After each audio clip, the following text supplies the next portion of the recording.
2 weeks ago, we took a brief look at the life of Abraham for the sermon here in the North Church, and then last week, those in Huntsville got kind of a part 2 of the life of Abraham. I'd like to continue today by taking a look at Isaac. That'll also involve some of his children.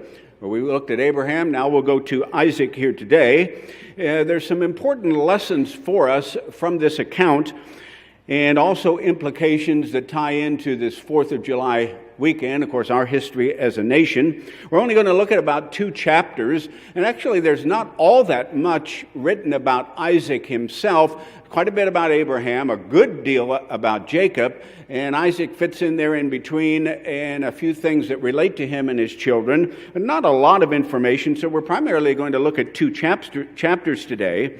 So we leave off the story with Abraham. Abraham, in chapter 25 of Genesis, takes Keturah for his wife. And this is about, and I would say about 35 years pass from the time of Isaac and the time of him taking Keturah, and you sometimes wonder, well, what went on with Abraham for 35 years? And there's nothing about it in the Scripture. There are a lot of dramatic events from chapter 12, and of course offering his son, sending his son to find a wife, and all the things that took place. In the last 35 years, really nothing. So whatever happened? Well, we don't really know. He obviously walked with God, but not the same events were happening, week in, week out, or year in, year out throughout his life. There was maybe more of a quiet time as he got a little bit older. We'll find out, I guess, sometime in the future when we can talk with him. But now we pick up the story with Isaac in chapter 25 of Genesis, and we'll start reading in verse 20. Isaac was 40 years old when he took Rebekah to wife. And verse 21, Isaac entreated the Lord for his wife because she was not becoming pregnant with any children. So he goes to God and asks for his intervention. Isaac entreated the Lord for his wife because she was barren, and the Lord was entreated, heard his prayer, and Rebekah, his wife, conceived. And the children struggled together within her. And being a first-time mother, she probably wasn't quite sure what to think about that. But the Scriptures are noting that there's a lot of activity going on, and she's probably not sure what that means. The children struggled together within her, and she said, "If it be so, why am I thus?" Is this the way it is? Probably asked other women, well, when you're having children, is this the way it is? And they said, probably not. No, not exactly. Even if you're having twins. So she went to inquire of the Lord. Verse 23, and the Lord said unto her, well, there's 2 nations in your womb, and 2 manner of people shall be separated from your bowels. The one people will be stronger than the other people. The elder shall serve the younger. Well, these kids aren't even born yet. How does God even know that? They haven't even done anything. Well, when her days were come to be delivered in verse 24, they were fulfilled. Behold, there were twins. The first came out red, so apparently rather hairy for a small child, and reddish in color. So the first came out red, all over like a hairy garment, and they called his name Esau. And after that came his brother, and his hand took hold on Esau's heel. Well, there's a strange event. He grabs a hold, that little baby, their little hand, he grabs a hold of that heel. Well, that's kind of, there's a message there. The Scriptures are recording this. He took hold of Esau and grabbed his heel, almost like, oh, no, you don't. I'm going first. Well, it didn't turn out that way, but kind of a message there that is right there even in the birth itself. His name was called Jacob, and Isaac was 60 by this time. So 20 years had elapsed from the time that he first prayed to God till the boys were born. So it's obvious from the biblical account that providence is guiding things. I mean, you don't have these 2 children struggling within the womb that the mother wonders what's going on, and then one of them grabs a hold of the heel, almost in a sense of, get back here, I'm going to be first. I'm firstborn. Or at least some thought like that. Look at Romans 9. We'll come back here if you want to put your finger here. Romans chapter 9, verse 10, the Apostle Paul brings out a very important spiritual principle. Romans 9, verse 10 through 14. And not only this in Romans 9:10, but when Rebekah also had conceived by one, even by our father Isaac, the children being not even born yet, neither having done any good or evil, obviously they didn't, that the purpose of God according to election might stand. We heard a little bit about that in the sermonette, about God's calling, God choosing to call, to elect certain individual. The children not yet being born, they hadn't done good or evil one way or the other, that you would evaluate their goodness, that the purpose of God according to election might stand. It's not going to be of what their works were, but of God who calls, and He determines whether He calls or not, and how He works out His plan. He already told Isaac what it was going to be. Younger was going to serve the older. Or vice versa, I should say. So it was said unto her, the elder shall serve the younger. As it is written, Jacob have I loved, but Esau have I loved less by degree. And didn't hate Esau. So what are we going to say? Is there unrighteousness with God? Well, God can't do that. That's not fair. A lot of people would judge God that way. Well, He can't do that. Well, that's not fair to the boys, to Esau anyway. Well, God chooses to unfold His plan as He chooses to do so. Esau will have every opportunity, everybody else does, as far as being in God's kingdom. Well, let's go back to chapter 29 or 25 and pick it up in verse 29. Now here the boys are older, and Jacob sawed pottage, and Esau came from the field, and he had, I don't know whether he had low blood sugar or what was going on, but he felt like he was getting pretty faint. So Esau says to Jacob, feed me, I pray you, with the same red pottage, for I am faint. Therefore, his name was called Edom. And Jacob said, well, sell me your birthright. I'll give it to you, but you turn over your birthright to me. Esau said, I may not make it if I don't get anything to eat. A little dramatic there, I would tend to think. I may not even make it. Sure, you can have it. What profit shall the birthright do me? And Jacob said, now swear to me this day. And he swore unto him, and he sold his birthright unto Jacob. And then Jacob gave Esau bread and pottage of lentils, and he did eat and drink, and rose up and went his way. Thus Esau despised his birthright. Now, the birthright had many privileges that came with it. One was the one with the birthright would be next in authority under the parents. You acted on behalf of the parents whenever they were gone. You were next in line in authority in the household. You got a double portion of the inheritance if you had the birthright. The promises that were given to Abraham and the lineage of the Messiah comes through you. The land of Canaan, all the promises. I'll give you the land of Canaan.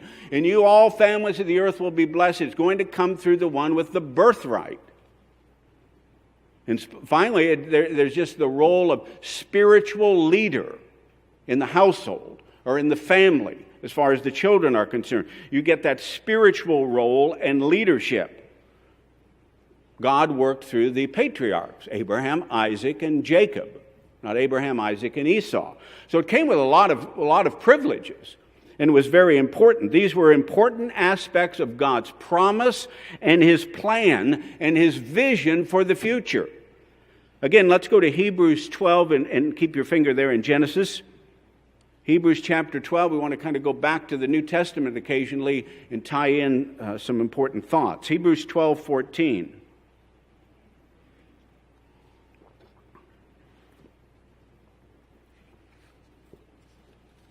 These things pertain to us as well. That's why they're here in the New Testament. Hebrews 12:14.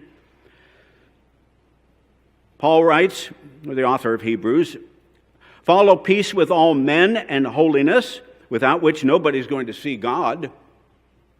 Looking diligently, lest any man fail of the grace of God, fail the election of God, the calling of God. lest any root of bitterness springing up trouble you, and thereby many be defiled. Lest there be any fornicator or a profane person like Esau. What's identifying Esau? Lest there be any fornicator or profane person as Esau, who for one morsel of meat sold his birthright. For you know how that afterward, when he would have inherited a blessing, he was rejected. For he found no place of repentance, though he sought it carefully with tears. Yeah, he was sorry he lost it later, but it was already done. It wasn't going to be reversed. Isaac was not going to reverse that. So Esau is called profane because he was irreverent toward the plan of God.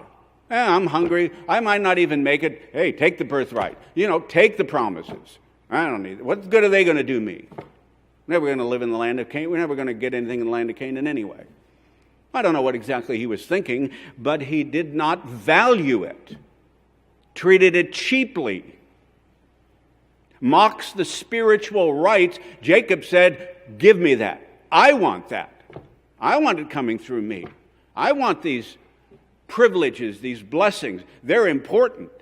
They pertain to the future. He had the vision, the insight. Esau, take it. I'm hungry. About to faint here. So he was very irreverent towards the plan of God. That's the problem that is pointed out in the book of Hebrews. Root of bitterness, well, that doesn't just mean you got bitter at somebody. It's really anything that can kind of turn your heart, you might say. Be like going to the ball game. I want some of those nachos. I want that funnel cone or whatever they call it, with all the sugar on the thing, or whatever you're lusting after. Oh, I forgot my money. Well, will you take my wedding ring? Here, I'll sell my wedding. Here, take that. I want that. Those nachos. Why? Your mate would be horribly insulted. That's the value you place on that? Kind of that sentiment. Oh, you're ready to sell that because you're hungry. So he didn't value it. It wasn't important. Jacob did. He saw what it meant, and he wanted that for himself. Of course, all of this is a part of God's plan. He's the one that grabbed hold of that heel as a little baby. I want that first position. So he had that in his mind all along, apparently. So here's the supplanter, Jacob. The supplanter taking advantage, but he valued the things of God. Esau later wished he had him back, but too late now. Sometimes decisions we make, you can't reverse that. You cannot reverse it as much as you want to and be in tears about it, which he was. So the lesson is not to take something holy and good and treat it with contempt or a half-hearted ho-ho. Go ahead, take it. You can have it. I want something to eat. 1 Corinthians chapter 10, I'll read this to you. 1 Corinthians 10:11. Now all these things happen unto them for examples.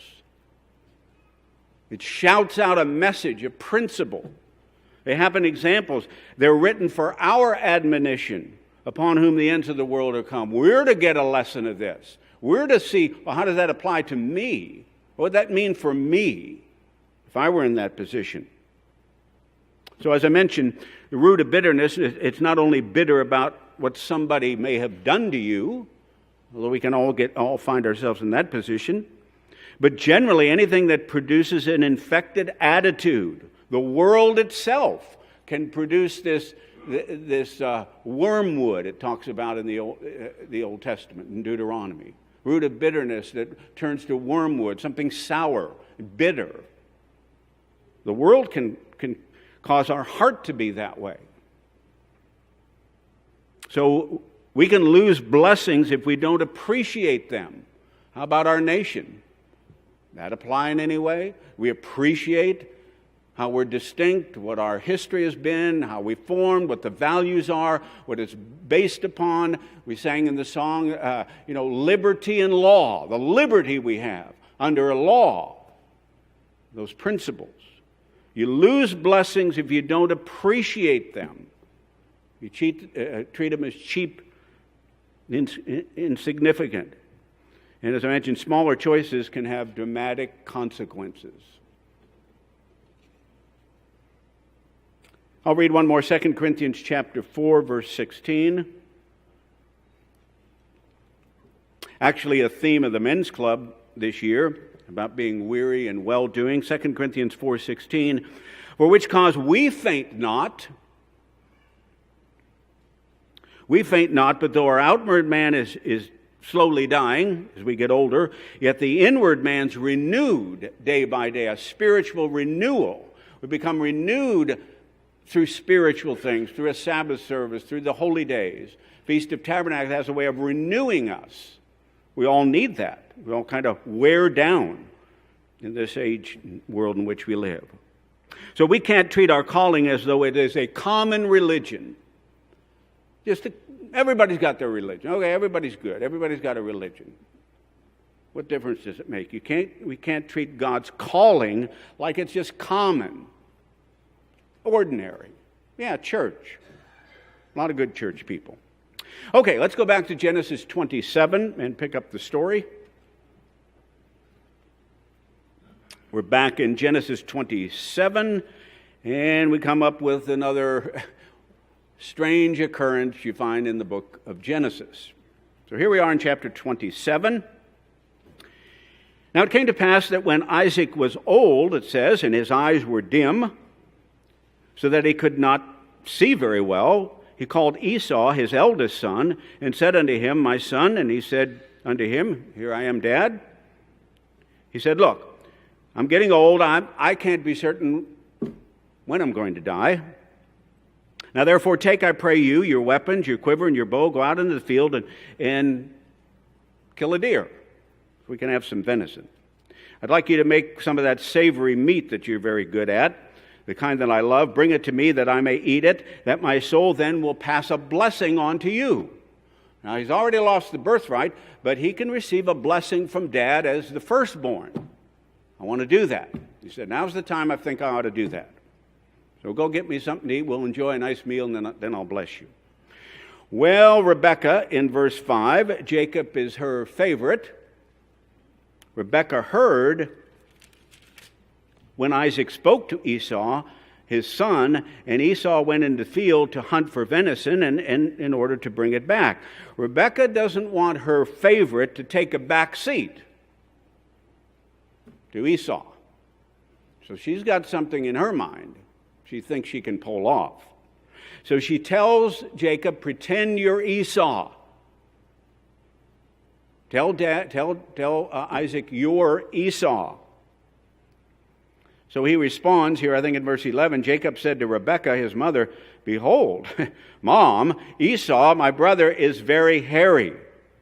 I'm a smooth. We're just completely different personalities. Our physical makeup is different.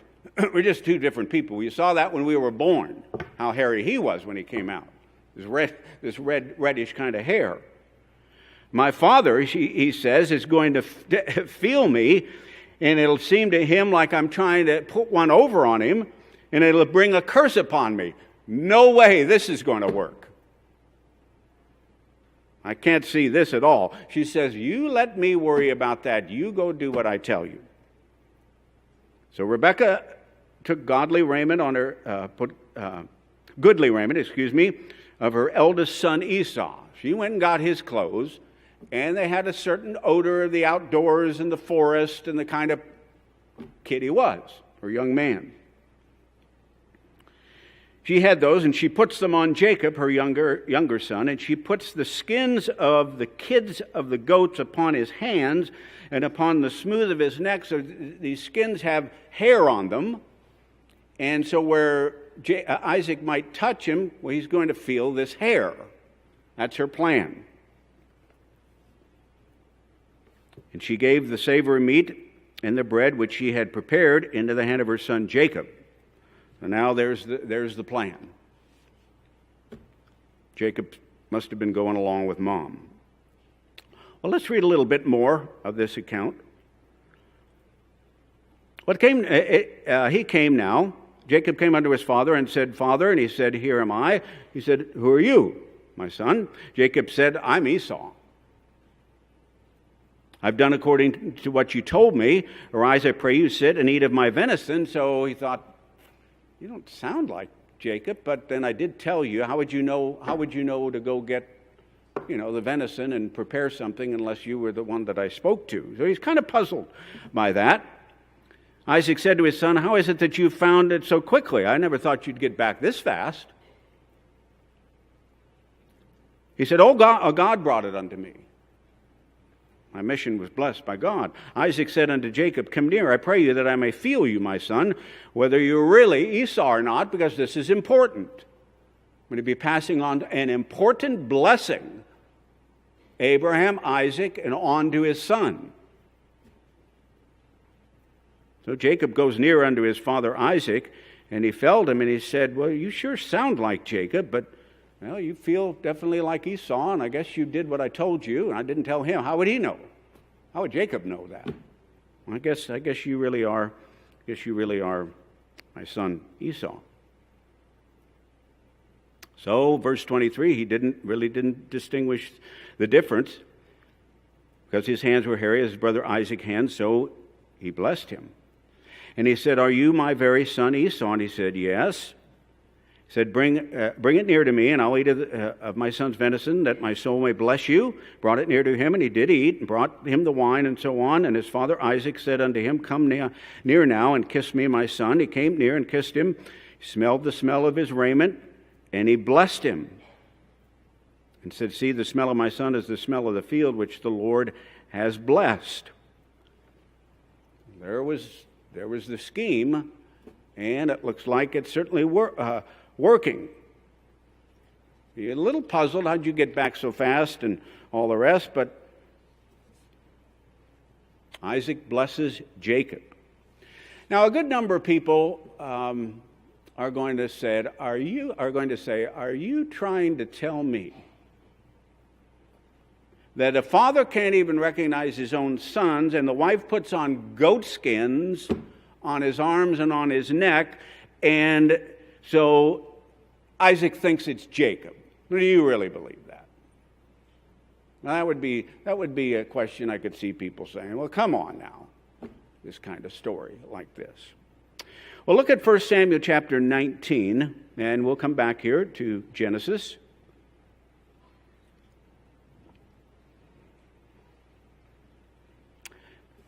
First Samuel chapter 19, this is the account here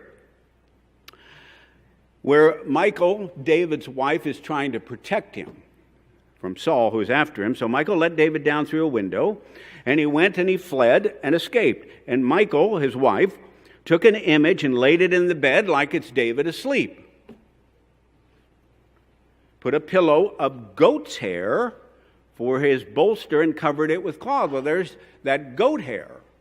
Now, John Gill, the biblical commentator, said some think goat's hair was put about the head of the image. So there it is laying in bed. It looks like somebody's head, and you put the goat hair where it looks like, well, yeah, that looks like a human.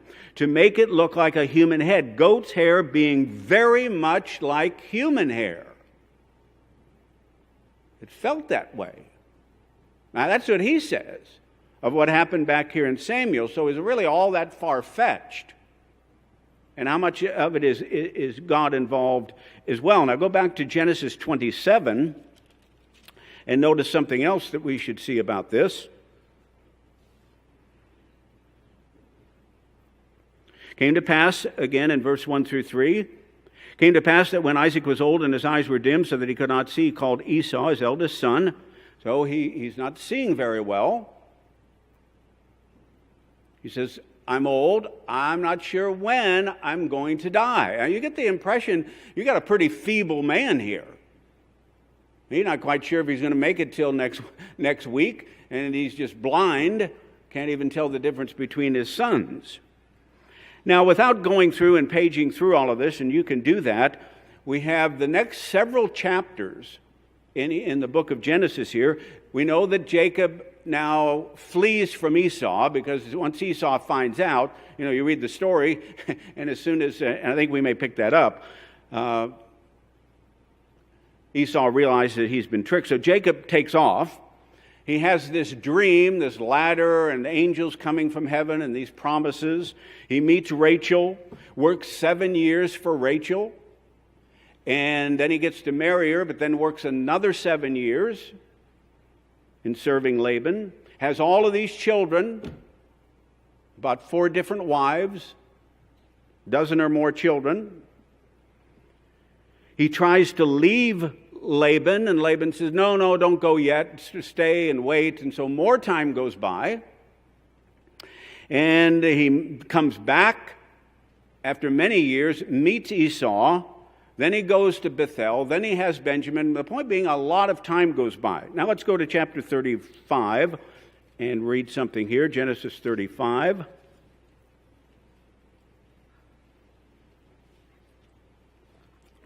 And verse 27. And Jacob came unto Isaac his father, which is in Hebron there, and Abraham and Isaac sojourned. The days of Isaac were 180 years. Isaac is 180 years. In other words, about 45 years passes from the time he blesses Jacob until he dies. 45 years. And I think, was he that feeble for that long a time? 45 years goes by. Here's one of the patriarchs, Abraham, Isaac, and Jacob. Almost 50 years. And he says he's so old he can't even see. And he's not sure when he's going to die, which nobody really knows that, one way or the other. Well, let's look back at chapter 27. Genesis 27.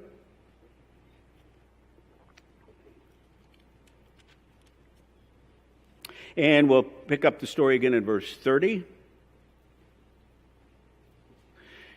It came to pass, as soon as Isaac had made an end of blessing Jacob, and Jacob was yet scarce gone out from his presence of Isaac his father, that Esau his brother came in from hunting. Wouldn't you know it? As soon as the blessing is over, he goes out the door. Who's coming in? Here comes Esau. And he also had made a savory meat and brought it unto his father, and said unto his father, Let my father arise and eat of this venison, that he may bless me. I'm back, Dad. I've prepared everything. We'll proceed just as you instructed me. Isaac his father said unto him, Who are you? Why, I'm your firstborn, Esau. I'm ready for the blessing that is mine. Isaac trembled exceedingly. This has been in his mind at that time, a terrible mistake. Isaac trembled very exceedingly and said, Who? Where is he that has taken the venison and brought it to me? And I've eaten everything before you came in, and I blessed whoever that was. He's the one that'll be blessed. When Esau heard the words of his father, he cried with a great exceeding cry, No, bless me, even also my father. It can't be. And he said, Your brother came with subtlety and has taken away your blessing. Isn't he rightly named supplanter? He got the right name. For he supplanted me these 2 times. He took away my birthright. Oh, not exactly. You sold it. And behold, now he has taken away my blessing. And he said, Have you not reserved a blessing for me? Now, it's interesting that Isaac said, Don't you worry. That blessing's null and void. That was a fraud. That I was tricked. God, you can't trick God. That isn't going to happen. Don't worry about a thing, Esau. I'm rescinding that blessing on Jacob. That's not going to happen. I'll redo it. He doesn't do that. It's like it's over. It happened. You think that it might be able, you're able to do that when there's fraud involved. You can nullify sometimes an oath or a promise when you've been deceived, but he doesn't really do it. Look at chapter 28. Isaac lets the blessing stand. Why would he do that? Obviously false. So here, a little bit later, doesn't say how much later, in chapter 28, verse 1, Isaac calls Jacob and says, I don't want to ever see you again for the rest of my life. Get out of my sight. You've tricked me and you've tricked your brother. You're no son of mine. Don't come back home. Well, Isaac calls Jacob and blessed him, charged him, said unto him, you shall not take a wife of the daughters of Canaan, and so on. You'd think it would be, as I mentioned, I don't ever want to see you again the rest of my life. Doesn't do that either. Very strange. And with a lot of this account in the Bible in general and in the book of Genesis, you kind of have to read between the lines. Not that I can do that perfectly, but we'll consider a few things. Look at Hebrews chapter 11, verse 20. Hebrews 11:20.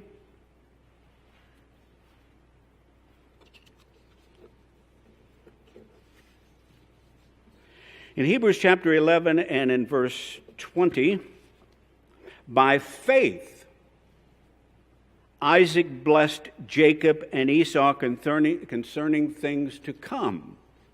Now, he undoubtedly, when he gave the blessing, there was a faith that God's promises would be true, but maybe something else going on as well. Isaac may have begun to realize that divine providence was at work here. I mean, the kids are struggling in their mother, and that's strange. They come out, and one's got a hold of the heel. And then the next thing you know, Esau is selling his birthright. Now you've got this deception, and God doesn't show him anything different. God could have revealed to him, hey, or open his eyes, this is not Esau, this is Jacob. None of that happens. So we don't know what happened in Isaac's life, and even concerning this blindness. Maybe his blindness came on him rather suddenly and unexpectedly. As I mentioned, he lives another 45 years. Maybe the blindness even cleared up. I don't know. Maybe it came on him and he's thinking, why is this happening to me? This seems unusual. We don't have any eye problems in our family history. Why am I having this trouble? Well, things happen. You don't always know. So maybe he decides to bless them long before his death, and all these things that are taking place, the selling of the birthright, as I mentioned, how Jacob was able to deceive him. His wife is a part of the scheme. God doesn't reveal the ploy. He may have realized, I think this is what God's intending. This must be what God wants to happen, or all of these things would not have fallen into place like this. Now, it doesn't say that that's what he's thinking. That's just a conjecture. But he doesn't try to reverse any of it. He doesn't try to change it. And he doesn't banish Jacob. Never wants to see him again. It's like he accepted it. It happened. Maybe he began to realize that God planned the blessing through Jacob. Seems clear now. Seems obvious when you look at all the steps. And he may have accepted, as I said, he blessed them in faith. We don't know that he didn't recover his sight. Maybe he did. Don't know that. Or his health. Didn't say, I'm going to die in a week. He didn't know when he was going to die. He didn't know why this came on him. He didn't know if it would clear up. We don't know all that goes on.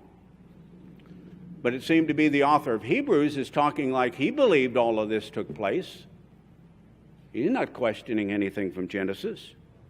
Well, it all comes back, if you look at this account, it seems like two lessons. Some of what is happening in our nation goes back to promises to Abraham, Isaac, and Jacob, called the fathers. Your fathers, Abraham, Isaac, and Jacob. Those were the patriarchs. Genesis 35, verse 10. Genesis 35, 10.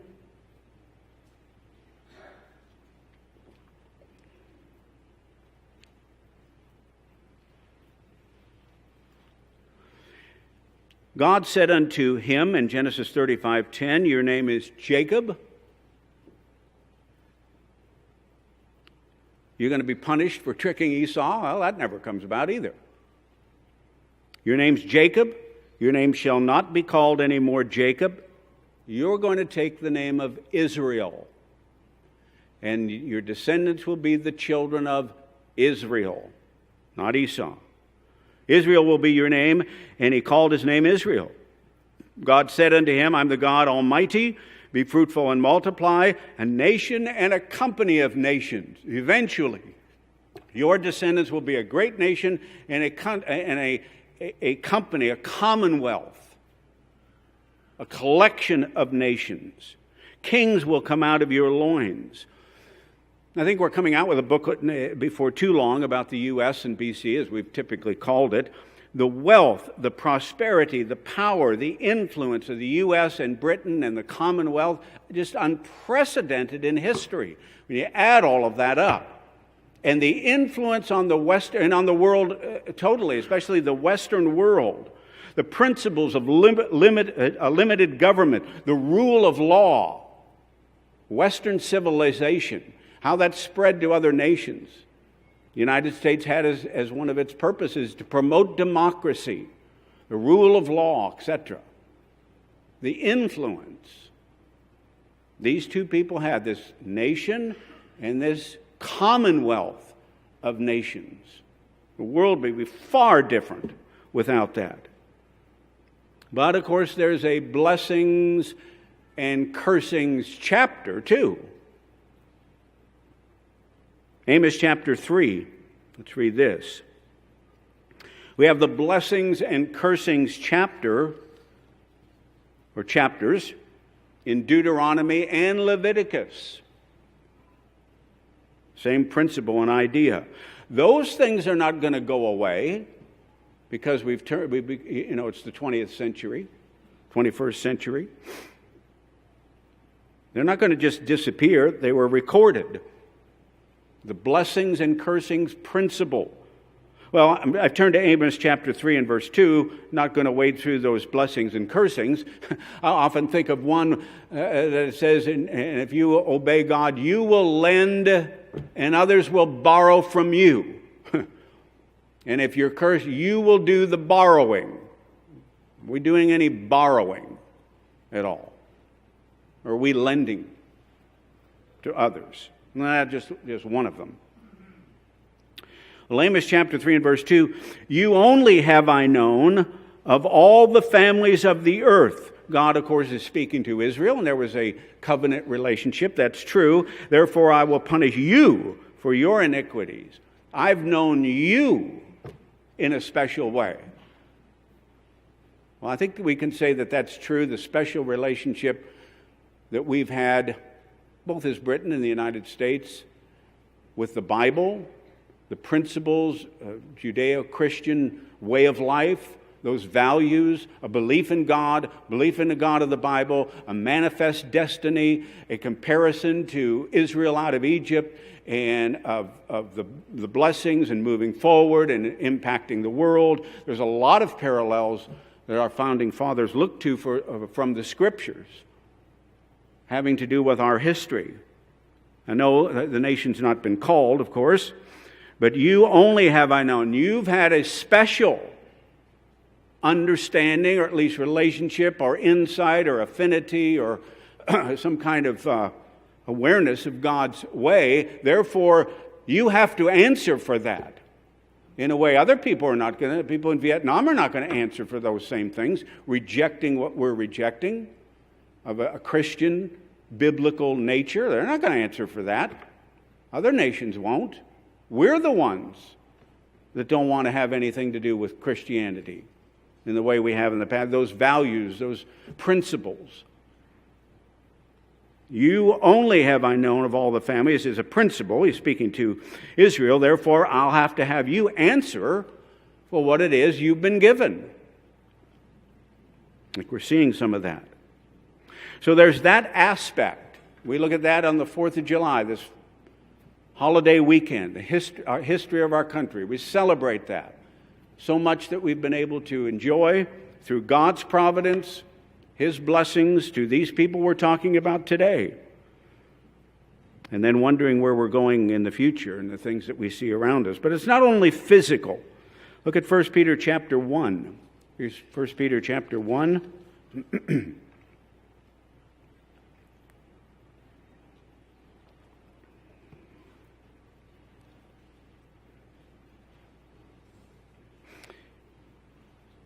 If the physical blessings are true, the physical ones, the promises to Abraham, the greatness, the nation and a company of nations, all the wealth, all the promises, all the blessings that you find in the Scriptures that have been fulfilled, if those are true, then you know the spiritual ones have to be true. 1 Peter 1, verse 2, tying in with the thoughts of the sermonette.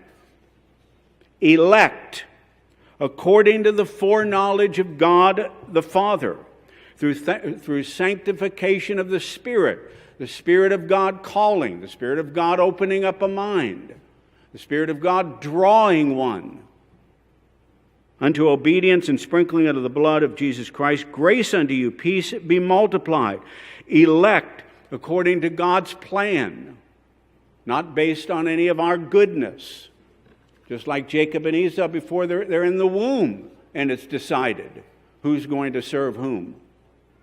What'd they do? Nothing. What'd we do so great? Nothing. There's a plan. There's a purpose. There's a providence. There's a calling.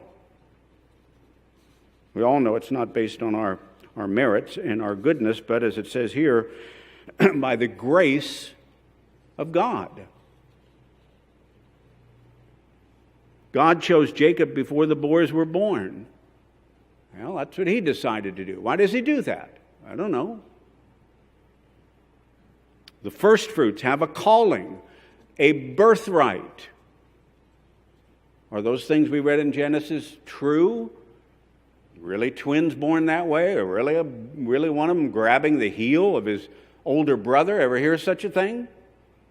Or children struggling within the womb of their mother because they're so different.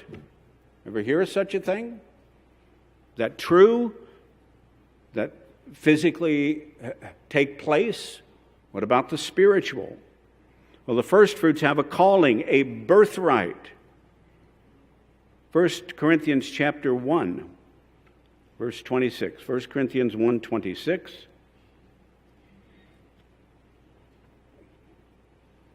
This is in the same Bible that you found Genesis 27. For you see your calling, brethren, a calling, a spiritual birthright. It belongs to you. Your calling belongs to you. For you see your calling. Well, sometimes we don't always see it as we ought. But you see your calling, brethren. Not many wise men after the flesh, not many mighty, not many noble are called. Not many given this birthright. Not many given this opportunity. How do we treat it? Are we like Jacob? Or are we more like Esau? What about it?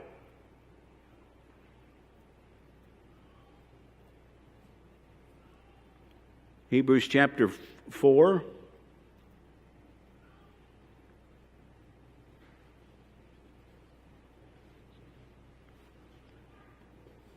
Verse 11, Hebrews 4:11.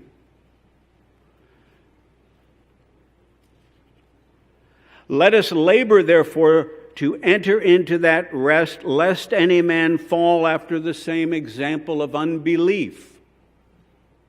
We have to struggle against an attitude of unbelief. where that birthright kind of fades, where it's kind of like Esau, who needs this? This is way off. I don't need that. I'm hungry right now. I need something to eat. Do we trade that, spiritually speaking, for the here and the now? We read in the book of Hebrews how he despised that. Then later was all tearful about it. No, I want that back. Well, a little late now. Let us labor, therefore, to enter into that rest, lest any man fall after the same example of unbelief. That's where we are. Same journey. Well, Abraham is the father of the faithful. And he set that tone. He's our spiritual father. But we learn from Jacob, Jacob loved the things and the plan of God. I want that birthright. Sell it to me. I want that blessing. I'll do it. He didn't run out of the house when his mom said, "Yeah, we're gonna dress you up. He'll think you're his brother." No way. That scheme's working. I'm out of here. No, it kind of appealed to him too. After he got some reassurance, I want that blessing. It's valuable to me. I want those things. So he loved the things and the plan of God. They were important to him. Jacob kept the faith, even though he thought God allowed his son Joseph to die. Remember that? Thought Joseph was dead. Brothers came and told him that. Remorseful for how many years he lost, still mourning about Joseph. Finally, God brought him down to Egypt. Of course, he was tricked by the sons because he was the one doing all the tricking all the time, supplanting. So he got his share of it too. God knows what's going on. Well, God brought him back to Egypt. Met his son Joseph. It's another interesting story. Maybe look at that sometime soon. One final verse, Hebrews chapter 11, verse 21. I think we see the message here for us. We're going to be like Jacob or more like Esau. These are men that kept the faith. Abraham, Isaac, Jacob. Hebrews 11 written for our admonition. I think we read this by faith. Jacob, when he was, we didn't read this. By faith, Jacob, when he was dying, blessed the sons of Joseph. In worship, leaning upon the top of his staff, blessed the sons of Joseph. Well, what good is that going to do? I'm dying. No, he knew there was a plan. It'll come through Joseph. Joseph's children. Crosses his hands and blesses them. He had the vision. He could see that. That's why he's in Hebrews chapter 11. We're in Hebrews chapter 11. We have the birthright. We have the promise. We have the same vision of the people of Hebrews chapter 11. I would recommend for all of us here this evening to read Romans 9, 10, and 11. Why? What's that about? Romans 9, 10, and 11 is a section of Scripture that talks about God's process of election.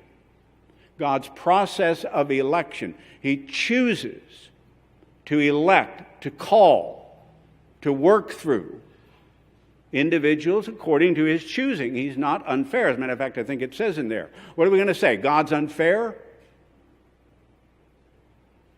God's process of election. Wherever anybody fits in that process, we must be faithful to that. We must see it through. We must be victorious, lest any man fall after an example of unbelief. So it's an interesting account of Isaac. Not too much written about him, but two very pertinent lessons there and accounts of him and his children and what took place in his life and how he must have seen God's hand working through those boys and finally accepted God's providence and how God used him to pass on those blessings. Let's read Romans 9, 10, 11 here this coming week about the process of election. Let it help us to be inspired never to despise our spiritual birthright.